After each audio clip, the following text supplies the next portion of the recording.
2 के अकॉर्डिंग जितना भी सिलेबस है उसको पूरा कवर किया गया है और जो पैटर्न है क्वेश्चन का वो दिया गया है और ये पीटी में जो क्वेश्चन पूछा गया है वो है।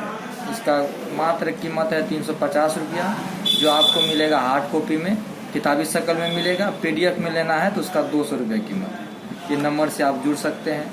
इसके अंदर थोड़ा मैं आपको दिखा दूँ, ये बिहार एसएससी का जो है नोटिफिकेशन है जो उन्होंने डाला था।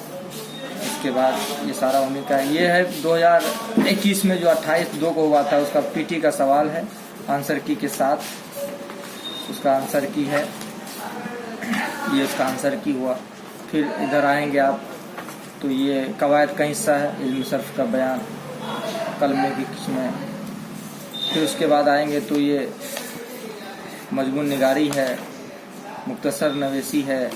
ये इंग्लिश का क्लास है, इसमें बहुत सारी बातें बताई गई हैं, इंग्लिश के कुछ रूल रेगुलेशन बताया गया है।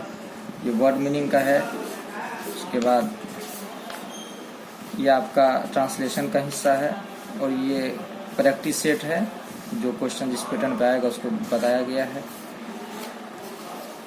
पेपर 1 और पेपर 2 का प्रैक्टिस सेट है, ये आपके सामने है। खुदा हाफ़िज़।